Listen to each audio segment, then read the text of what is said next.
Hello students, मेरा नाम है रवि सिंह और मैं आपको आज चैप्टर 2 पढ़ाऊंगा पॉलिनोमियल्स क्लास 10। तो इस पॉलिनोमियल को पढ़ने से पहले हमें ये चीज पता होना चाहिए पॉलिनोमियल होता क्या है। तो जो पॉलिनोमियल है उसको हम पी एक्स से डिनोट करते हैं। इसका मतलब क्या है? Polynomial of variable x. अब इस एक्स की जगह पे कोई भी वेरिएबल यूज हो सकता है, यू हो सकता है, बी हो सकता है, टी हो सकता है, एस हो सकता है, कुछ भी हो सकता है। तो आपको ये नहीं देखना है कि एक्स की जगह कुछ और आ गया तो आप प्रॉब्लम में फंस जाए। वेरिएबल कुछ भी हो सकता है। तो ये आपको बात क्लियर हो गई है कि ये क्या लिखा है? Polynomial of variable x. अब पॉलिनोमियल होता क्या है वो हमें देखना है। तो पॉलिनोमियल क्या होता है? कोई भी एक्सप्रेशन, कोई भी ऐसा एक्सप्रेशन जिसमें वेरिएबल्स हैं एंड कोफिशिएंट्स हैं और वो इंटरलिंक्ड है with mathematical expressions. Mathematical expressions का मतलब क्या है? या फिर ऑपरेशंस बोल सकते हैं आप इसको। तो वो है plus, minus, divide and multiply. तो ऐसा कोई भी एक्सप्रेशन जिसमें वेरिएबल है एंड कोफिशिएंट्स है जो कि इंटरलिंक्ड है आपस में मैथमेटिकल ऑपरेशंस है, उसको हम क्या बोलेंगे? पॉलिनोमियल बोलेंगे। जैसे एग्जांपल के लिए अगर हम ले लें px = x² + 1, तो ये क्या है? एक पॉलिनोमियल है। ये x इसमें वेरिएबल है, ये इसमें कांस्टेंट है। सेम इसी तरीके से अगर हम और वेरिएबल लेना चाहें और पॉलिनोमियल लेना चाहें तो हम कुछ भी लिख सकते हैं, x³ + x² + 1। तो ये भी एक तरीके का क्या है? पॉलिनोमियल है। क्यों? क्योंकि इसमें वेरिएबल यूज हो रहा है, इसमें कांस्टेंट्स यूज हो रहे हैं और मैथमेटिकल ऑपरेशंस यूज हो रहे हैं। तो कोई भी एक्सप्रेशन जिसमें वेरिएबल, कोफिशिएंट्स और मैथमेटिकल ऑपरेशंस यूज होंगे उसको हम क्या बोलेंगे? पॉलिनोमियल बोलेंगे। अब पॉलिनोमियल होने के लिए एक कंडीशन है कि किस केस में वो एक्सप्रेशन जो है वो पॉलिनोमियल नहीं होगा। ठीक है, आपको यहाँ पे दिख रहा है जो वेरिएबल है। सबसे पहले अगर मैं इसको बोलूं कि जो जनरल इक्वेशन होती है पॉलिनोमियल की, अब यहाँ पे हम जनरल इक्वेशन समझते हैं कि होता क्या पॉलिनोमियल। जो पॉलिनोमियल की जनरल इक्वेशन होती है वो होता है a0 x⁴ + a1 x⁴ 1 a2 x⁴ 2 and so on an x⁴n। अब यहाँ पे क्या है? ये जो a0, a1, a2, an, इन सबको हम बोलते हैं कोफिशिएंट्स। ठीक है, a0 क्या है? x0 कोफिशिएंट, a1 क्या है? x का coefficient, a2 x² coefficient and so on and so fourth. इसी यहाँ पे x क्या है? वेरिएबल। तो coefficients and variable interlinked with the mathematical operations is called polynomial. तो ये एक जनरल इक्वेशन है पॉलिनोमियल की। अब इस जनरल इक्वेशन से हम अपनी मर्जी से कोई भी पॉलिनोमियल निकाल सकते हैं। जैसे आपने 9th क्लास में पढ़ा होगा linear polynomial, quadratic polynomial, cubic polynomial या मोनोमियल, बाइनोमियल, ट्राइनोमियल। जैसे अगर हम सपोज करें मैं a1 से लेके an तक, a1 से लेके an तक सारी वैल्यूज को अगर मैं 0 पुट कर दूं, लेट कर रहा हूं मैं, तो जो मेरा पॉलिनोमियल आएगा वो क्या हो जाएगा? a0 x⁴0, that means a0। तो ये क्या हो गया? एक मोनोमियल हो गया। सेम इसी तरीके से मैं बाकी चीजें भी कर सकता हूं।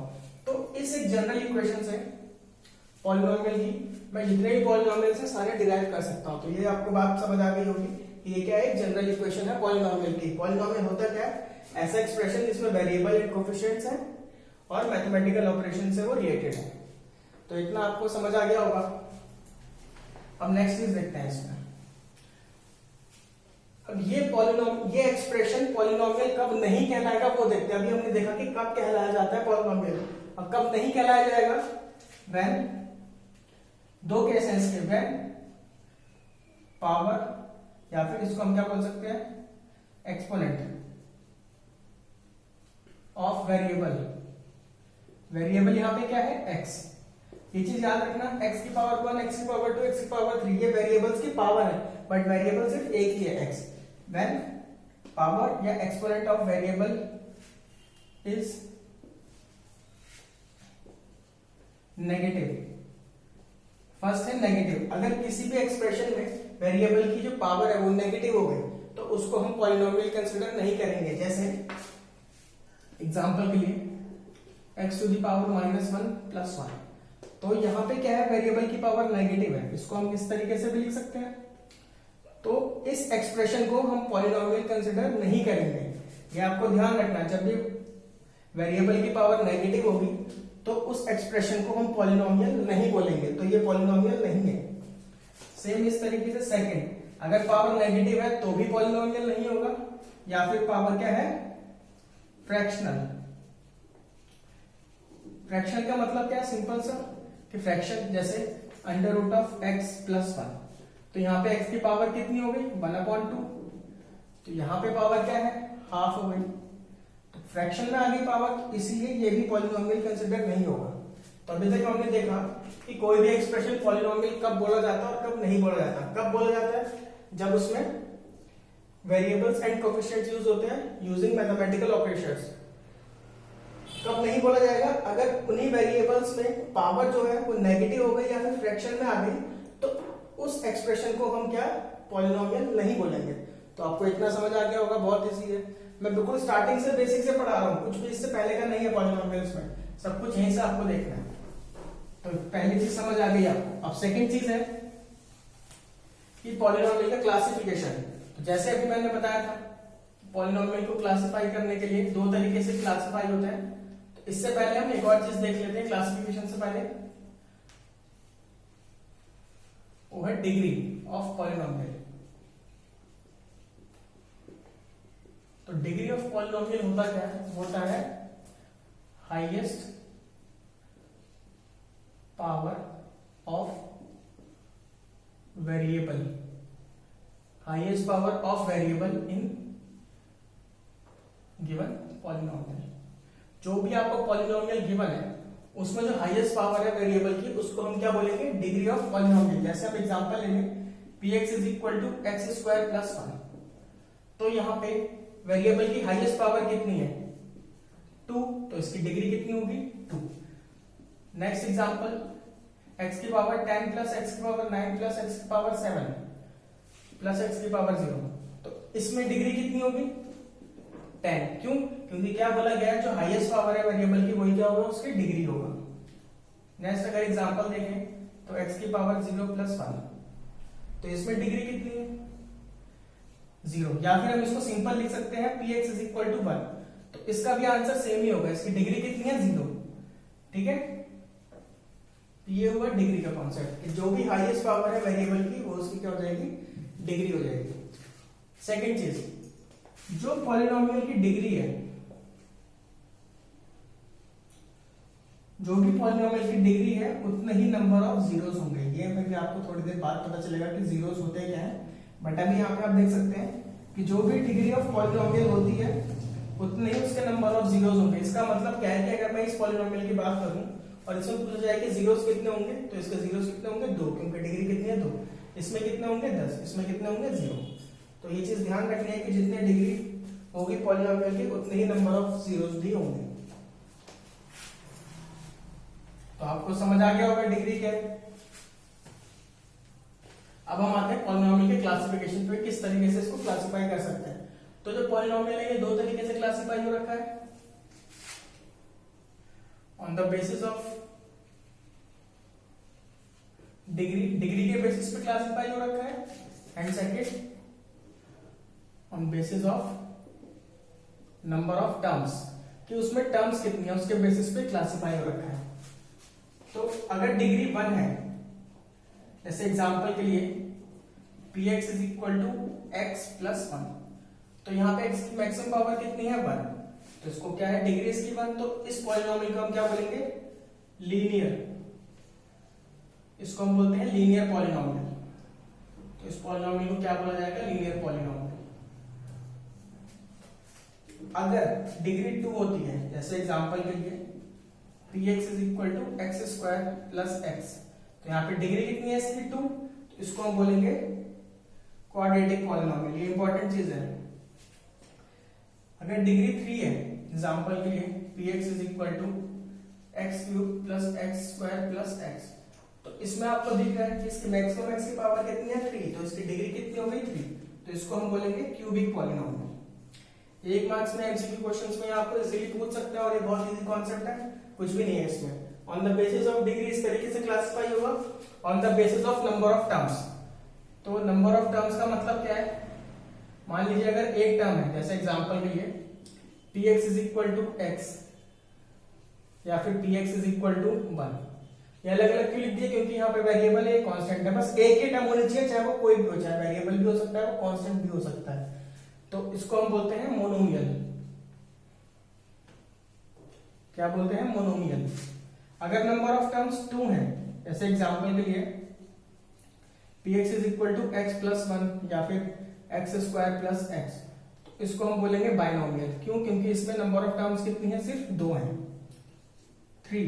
अगर नंबर ऑफ टर्म्स 3 है इसमें, तो एग्जांपल जैसे p x is equal to x cube plus x square plus x, या फिर p x is equal to कुछ भी एग्जांपल ले सकते हो, x square plus x plus 1, तो इसको हम बोलेंगे ट्राइनोमियल।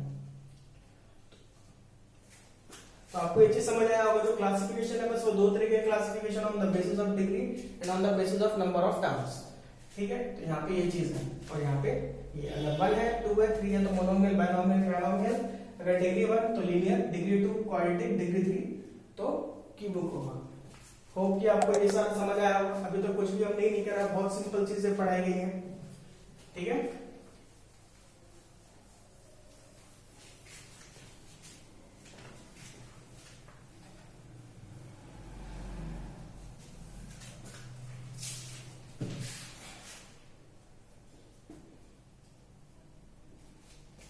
अब नेक्स्ट चीज आपको पढ़ना है जीरो ऑफ द पॉलिनोमियल। ये आपने 9th क्लास में भी देखा था, फिर से एक बार देख लेते हैं जीरो ऑफ द पॉलिनोमियल। ठीक है, बेसिकली आपको क्वाड्रेटिक इक्वेशन के लिए पढ़ना है। तो जो क्वाड्रेटिक इक्वेशन की जो जनरल इक्वेशन होती है, जैसे अभी हमने देखा कि एक जनरल इक्वेशन होती है किसी भी पॉलिनोमियल के लिए, वो अलग है। अब हम देख रहे हैं कि क्वाड्रेटिक इक्वेशन, क्वाड्रेटिक का मतलब क्या है? जिसकी डिग्री 2, तो उसकी जनरल इक्वेशन क्या होती है? A x square plus b x plus c. ठीक है, ये जनरल इक्वेशन है क्वाड्रेटिक इक्वेशन की। अब यहां पे हमें जीरोस निकालने हैं। जीरोस का मतलब क्या है? कोई भी ऐसी x की वैल्यू हमें फाइंड आउट करनी है, कोई भी x की ऐसी वैल्यू हमें फाइंड आउट करनी है। अगर हम इसको पी एक्स में पुट करें, जैसे मान लीजिए अगर x की वैल्यू 2 है, तो अगर इस पॉलिनोमियल में मैं x की वैल्यू को 2 पुट कर दूं, तो जो मेरा लास्ट आंसर आना चाहिए वो 0 आना चाहिए। इसको बोलते हैं जीरो ऑफ द पॉलिनोमियल। जैसे एग्जांपल के लिए अगर हम ले लें, मान लीजिए एक्स स्क्वायर प्लस 1 या x plus 1, simple x plus 1, तो यहाँ पे क्या है कि अगर मुझे जीरो ऑफ द पॉलिनोमियल निकालना है, तो क्या चाहिए मुझे? x की कोई ऐसी वैल्यू जो मैं इसको पुट करूं तो फाइनल आंसर 0 आना चाहिए। तो हम देख सकते हैं, अगर मैं x की वैल्यू को -1 पुट कर दूं, तो -1 प्लस 1 कितना हो जाएगा? 0। तो यहाँ पे जो x की वैल्यू -1 आ रही है, यही क्या होता है इसका जीरो ऑफ द पॉलिनोमियल। कैसे निकालते हैं वो भी हम आगे देखेंगे। ये तो लीनियर इक्वेशन है, आपने 9th में भी किया था, 10th में क्वाड्रेटिक इक्वेशन करना है, क्वाड्रेटिक आपने 9th में भी किया था। ठीक है, तो जीरो ऑफ द पॉलिनोमियल क्या होता है? x की वो वैल्यू जो हम पॉलिनोमियल में पुट कर दें, तो उसका लास्ट आंसर 0 आना चाहिए। उसी x की वैल्यू को हम क्या बोलते हैं? Zero of the polynomial. Hope कि आपको समझ आया होगा ये चीज। और ये बेसिक है quadratic equation general form. Important चीज है, इसी के बेसिस पे भी हम आगे भी चीजें देखेंगे, तो मैं यहां लिख के रहने देता हूं। अब हम देखते हैं 10th क्लास में जो क्वेश्चंस आते हैं वो किस तरीके से आते हैं। तो हमारे पास बेसिक जो छोटे छोटे क्वेश्चंस हैं, जो एक्सरसाइज 2.1 एंड 2.2 में होंगे, वो हम देखते हैं कि किस टाइप के क्वेश्चन होंगे। तो पहले हम देखते हैं क्वेश्चन नंबर 1 किस टाइप का होगा। हमें किसी भी इक्वेशन का ग्राफ दिया जाएगा। ठीक है, किसी भी इक्वेशन का ग्राफ दिया जाएगा और हमसे पूछा जाएगा कि उसमें नंबर ऑफ जीरोस कितने हैं। नंबर ऑफ जीरोस मतलब 1 0 होगा या 2 0 होंगे या 3 होंगे या 4। इसमें नंबर ऑफ जीरोस पूछा गया है, इसमें जीरो की वैल्यू नहीं पूछी, मतलब x की क्या वैल्यू है वो नहीं पूछी, ये पूछा कितने x होंगे। ठीक है, अभी हम इसको देखेंगे। सेकंड टाइप का क्वेश्चन क्या होगा कि हमें एक इक्वेशन दी होगी, पॉलिनोमियल इक्वेशन दी होगी, उसके हमें जीरोस फाइंड आउट करने हैं और फिर एक रिलेशन एस्टेब्लिश करना है बिटवीन जीरो एंड कोफिशिएंट। तो थर्ड टाइप का क्वेश्चन है, उसमें क्या है? हमें सम ऑफ जीरोस दिए होंगे एंड प्रोडक्ट ऑफ जीरो दिए होंगे। सम ऑफ जीरोस दिए हैं, प्रोडक्ट ऑफ जीरो दिए हैं, तो हमें इक्वेशन निकालनी होगी जिसके कॉरस्पॉन्डिंग ये दोनों कंडीशन सेटिस्फाई होंगी। ठीक है, 3 टाइप के क्वेश्चन है, अभी हम देखते हैं किस तरीके से इसको करते हैं। तो फर्स्ट टाइप देखते हैं ग्राफिकल वाला। मैंने बताया था इसमें हमें क्या होगा, गिवन ग्राफ गिवन होगा। जैसे एग्जांपल के लिए मान लो ये ग्राफ गिवन है, ये ग्राफ है, ये ग्राफ है, ये ग्राफ। ठीक है, तो हमें ये ग्राफ देख के पता जाएगा कि इसमें नंबर ऑफ जीरोस कितने होंगे। तो बहुत सिंपल से चीज है कि नंबर ऑफ जीरोस होंगे क्या, वो होगा number of times graph of equation cuts x axis. अब इस अंग्रेजी का हिंदी में क्या मतलब है, इसका मतलब ये है कि ये जो ग्राफ है, ये जो आपको बना हुआ ड्रॉ दिख रहा है, इसको हम क्या बोलते हैं, ग्राफ ऑफ इक्वेशन। किसी भी इक्वेशन का ये ग्राफ होगा। ठीक है, तो number of times graph of equation cut x axis. तो ये जो ग्राफ है ये कितनी बार एक्स एक्सिस को कट कर रहा है, उतने ही क्या होंगे, नंबर ऑफ जीरोस होंगे। तो यहाँ पे कितनी बार कट कर रहा है, 3 बार। तो इसका आंसर कितना होगा, 3। यहाँ पे कितनी बार कट कर रहा है, 1 बार। तो इसका आंसर कितना होगा, 1। यहाँ पे कितनी बार कट कर रहा है एक्स एक्सिस को, 1 बार भी नहीं। तो इसका आंसर कितना होगा, 0। यहाँ कितनी बार कट कर रहा है, सिर्फ 1 पॉइंट पे। तो यहाँ पे कितना आंसर होगा इसका, 1। तो 1 नंबर का क्वेश्चन है, बहुत इंपॉर्टेंट क्वेश्चन है, क्योंकि आपको पता है पैटर्न चेंज हो चुका है, एमसीक्यू क्वेश्चंस आते हैं, तो ये 1 नंबर पे बहुत इंपॉर्टेंट क्वेश्चन बन जाता है। ठीक है, सिंपल सा ग्राफ दे रखे हैं, पूछेगा नंबर ऑफ जीरोस बताइए। तो जितनी बार एक्स एक्सिस को वो ग्राफ कट करेगा, उतने ही उसके नंबर ऑफ जीरोस होंगे। ये इसके बेसिस पे आप एग्जांपल नंबर 1 कर सकते हैं, एंड एक्सरसाइज 2.1 पूरी कंप्लीट हो जाएगी इसी के बेसिस पे। इसी के ही क्वेश्चंस 2.1 एक्सरसाइज में आप देखेंगे तो बहुत इजीली हो जाएगा। अब सेकंड टाइप का क्वेश्चन है, उसमें क्या हमें एक पॉलिनोमियल गिवन होगा। बेसिकली हमें इसमें क्वाड्रेटिक के लिए ही पढ़ना है। पॉलिनोमियल गिवन होगा, उसमें हमें क्या फाइंड आउट करना है, नंबर ऑफ जीरोस, सॉरी सिर्फ जीरोस फाइंड आउट करने हैं और फिर रिलेशनशिप स्टैब्लिश करना है। और मैं आपको बता चुका हूं किसके बीच में, कोफिशिएंट्स एंड वेरिएबल्स के बीच में। जैसे अब हम एग्जांपल पे देखें, तो मैं आपकी बुक का एक एग्जांपल ले लेता हूं। जैसे अगर आप 2.2 पर जाएंगे, क्वेश्चन नंबर 12 देखेंगे, तो वहां पे लिखा हुआ है x² - 2x - 8। ठीक है, ये एक्सरसाइज 2.1 क्वेश्चन नंबर 1। मैं हर एक क्वेश्चन आपको कराऊंगा, ऐसा नहीं है, बस मैं यहाँ पे क्या है बेसिक कॉन्सेप्ट समझा रहा हूँ कि इसमें करना क्या क्या है। जो भी एनसीईआरटी का हर एक क्वेश्चन आपके सामने फिर से कराया जाएगा, इस पर सिर्फ अभी कॉन्सेप्ट देख रहे हैं। ठीक है, अब यहाँ पे क्वेश्चन नंबर 1 ये दे रखा है, इसलिए बुक का लिए ताकि दोबारा ना कराना पड़े।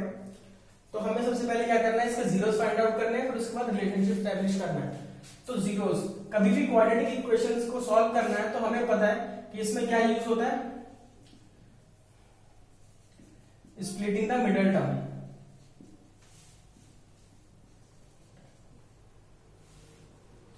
ठीक है, ये मेथड है स्प्लिटिंग द मिडल टर्म। ये यूज होता है जब हमें क्वाड्रेटिक इक्वेशन को सॉल्व करना होता है या फिर हमें जीरोस निकालने होता है।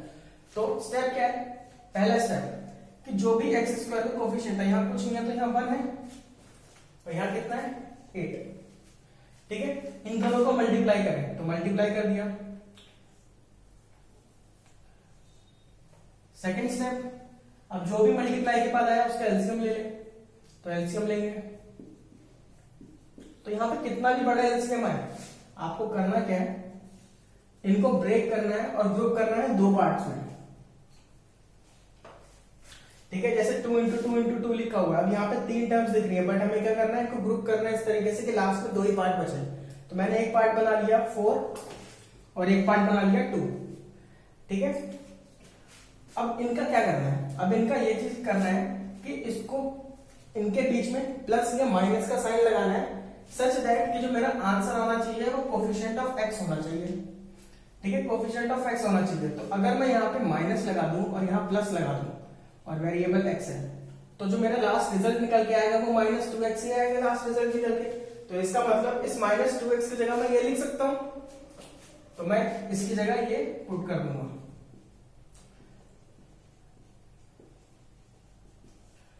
अगर आप यहाँ पे देखें तो इन 2 टर्म्स में अगर मैं कॉमन लेना चाहूं तो यहाँ पे x कॉमन आ रहा है, तो यहाँ बचेगा x - 4। अगर मैं इन 2 टर्म्स में कॉमन लेना चाहूं कुछ, तो यहाँ बचेगा x - 4। अगर किसी को कॉमन लेने में प्रॉब्लम आती है तो किस तरीके से कॉमन ले सकता है, इस एक्स स्क्वायर को हम क्या लिख सकते हैं, एक्स इंटू एक्स, और इस 4x को क्या लिख सकते हैं, -1 इंटू 2 इंटू 2 इंटू एक्स। तो इसमें कॉमन क्या है, x कॉमन है जो हमने बाहर निकाल लिया। अब इस एक्स स्क्वायर में क्या बचा, x, उसकी जगह वैल्यू पुट कर दी। अब इस x को निकालने में क्या बच रहा है, -4, तो इसकी जगह यहाँ पे ये लिख दिया। सेम इस तरीके से आप इन दोनों में भी कॉमन निकाल सकते हैं। अगर किसी को निकालने में प्रॉब्लम है तो इस तरीके से कर सकता है, धीरे धीरे आदत बनाएगा तो यहाँ पे डायरेक्ट भी कर सकता है। अब सेकंड चीज क्या है कि फिर से यहाँ पे हमारे पास कॉमन आ रहा है, ये क्या आ रहा है, x माइनस 4। तो अगर मैंने x माइनस 4 कॉमन लिया तो यहाँ कितना बचेगा, x प्लस 2, और ये इक्वल टू 0 के होगा जब भी हम 0 ऑफ द पॉलिनोमियल निकालेंगे। तो एक बार x माइनस 4 0 के इक्वल होगा और एक बार x प्लस 2 0 के इक्वल होगा। तो यहाँ से हम वैल्यू फाइंड आउट कर लेंगे, x की वैल्यू 4 और x की वैल्यू -2। तो ये जो हमारे पास निकल के आया इसी को हम क्या बोलते हैं, 0 ऑफ द पॉलिनोमियल बोलते हैं। ठीक है, इसको चेक भी कर लेते हैं। अभी मैंने आपको बताया था कि 0 ऑफ पॉलिनोमियल होता क्या है। मैंने बोला था कोई भी x की ऐसी वैल्यू जो हम वापस इक्वेशन में पुट करें तो लास्ट आंसर 0 आना चाहिए। तो इसका मतलब अगर मैं ये वैल्यू इसमें पुट करूं तो आंसर 0 आना चाहिए, और ये वैल्यू भी इसमें पुट करूं तो आंसर 0 आना चाहिए। तो पुट करके देखते हैं एक बार। तो यहाँ पे px दिया हुआ था हमें x square minus 2x minus 8। तो एक बार x की वैल्यू 4 पुट करके देखते हैं तो रिजल्ट क्या आ रहा है, 4 स्क्वायर माइनस 2 इंटू 4 माइनस 8। तो 4 4 16 माइनस 4 2 8 माइनस 8 0। इसका मतलब 4 क्या है, 0 ऑफ द पॉलिनोमियल। अगर हम -2 पे चेक करके देखें तो यहां पे आप देखें ये -2 का square 4 minus minus plus 4 minus 8 is equal to 0। मैंने एक और चीज बताई कि अगर आपको ध्यान हो जितनी डिग्री उतने ही नंबर ऑफ 0, ये भी आपको बताया था। तो इस पॉलिनोमियल की डिग्री कितनी है, मैक्सिमम पावर 2। तो नंबर ऑफ जीरोस भी कितने आएंगे, 2, जो हमने देखा। ये आपको क्लियर हुआ होगा यहाँ से। तो अभी हमने क्या करा, क्वाड्रेटिक पॉलिनोमियल के जीरोस निकाल लिए। सेकंड पार्ट क्या था, रिलेशनशिप। तो इस रिलेशनशिप को पढ़ने के लिए पहले आपको इसको समझना पड़ेगा इस पॉलिनोमियल से। तो आपको एक ही चीज समझ आ गई है, इसी क्वेश्चन का हम रिलेशनशिप भी निकालेंगे, बट इसके बेसिस पे पहले फॉर्मूला देखते हैं क्या होता है।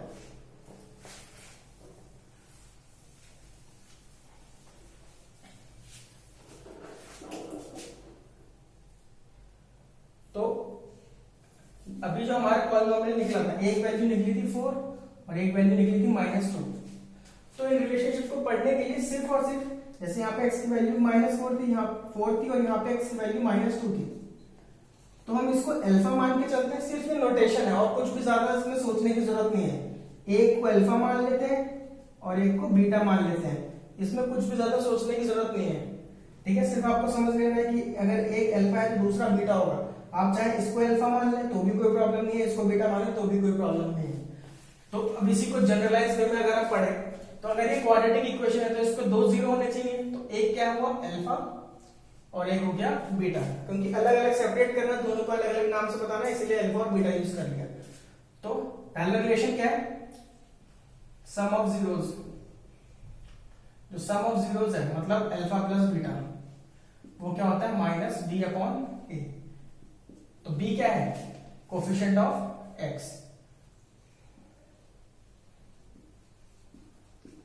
अपॉन में a क्या है, कोफिशिएंट ऑफ x स्क्वायर। तो ये एक रिलेशन है, alpha plus beta is equal to -b/a। अंग्रेजी में देखें तो sum of zero is equal to minus coefficient of x upon coefficient of x square. Mathematical terms में alpha plus beta is equal to -b/a। ये चीज समझ आई, ठीक है। सेकंड रिलेशन है इनका प्रोडक्ट का। प्रोडक्ट ऑफ जीरोस किसके इक्वल होता है, वो होता है c/a के इक्वल। सॉरी, c/a का मतलब क्या है, product of zero alpha plus beta is equal to c/a। तो c यहाँ पे क्या है, कांस्टेंट टर्म है। यहाँ पे ये चीज ध्यान रखनी है, c एक कांस्टेंट टर्म है और a क्या है, कोफिशिएंट ऑफ x स्क्वायर। तो आपको ये बहुत अच्छे से याद होना चाहिए, सम ऑफ जीरोस किसके इक्वल होता है एंड प्रोडक्ट ऑफ जीरोस किसके इक्वल होता है। ये बहुत यूज में आएगा, बहुत इंपॉर्टेंट चीज है इस चैप्टर को पढ़ने के लिए। अब हम वापस क्वेश्चन पे आते हैं। आपने दो रिलेशनशिप देखा, ये क्या है जीरोस, ये क्या है कोफिशिएंट्स है। ये हमने देखा था कोफिशिएंट्स और जीरोस के बीच में रिलेशन। अब इसी को जो हमने प्रीवियस क्वेश्चन करा था उस पर चेक करके देखते हैं कि सेटिस्फाई होता है नहीं। तो हमारा प्रीवियस क्वेश्चन था ये, और हमें पता है इसकी वैल्यू अल्फा कितना आया था 4 एंड बीटा कितना आया था -2, ये आया था। तो पहले चेक करते हैं अल्फा प्लस बीटा की वैल्यू कितनी आ रही है -b अपॉन ए रिलेशन के हिसाब से।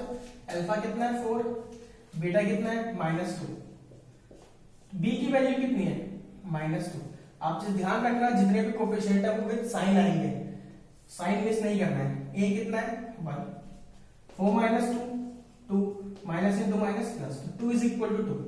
तो ये रिलेशन हमारा सेटिस्फाई हो रहा है, alpha plus beta is equal to -b upon a। Second relation क्या है alpha into beta c upon a। Check करते हैं अल्फा कितना था 4, बीटा कितना है -2, यहाँ पे c कितना है इक्वेशन में -8, a कितना है 1, तो -8 इज इक्वल टू -8। तो ये रिलेशन भी हमारा क्या है सेटिस्फाई हो रहा है। तो जो सेकंड पार्ट क्वेश्चन था वो भी हमने कंप्लीट कर लिया। पहले जीरोस निकालने हैं, उसके बाद कोफिशिएंट्स का वेरिएशन जो रिलेशन है वो एस्टेब्लिश करके दिखाया। ये चीज समझ आई होगी आपको, कोई प्रॉब्लम नहीं होगी, बहुत आसान चीज है। अब थर्ड पार्ट,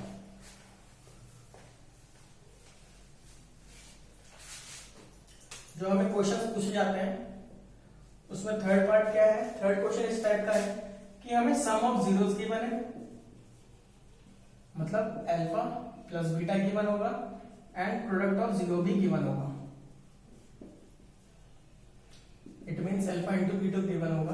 तो हमें क्या फाइंड आउट करना है, एक ऐसा पॉलिनोमियल जो इन दोनों कंडीशन को सेटिस्फाई करेगा। तो सिंपल इसका डायरेक्ट एक फॉर्मूला है px is equal to x square minus sum of zeros into x plus product of zero. ये तो हुआ अंग्रेजी में। अगर इसको मैथमेटिकल टर्म्स में लिखना है तो alpha plus beta into x plus alpha into beta. तो आपको ये चीज ध्यान रखनी है, कोई भी क्वाड्रेटिक इक्वेशन पूछने के लिए बोले वो इसमें सम का प्रोडक्ट दे रखा है तो ये वाला फॉर्मूला यूज करना है। बात समझ आई होगी आपको। तो इसके बेसिस पे भी हम एक क्वेश्चन करके देखते हैं कि क्या कह रहा है।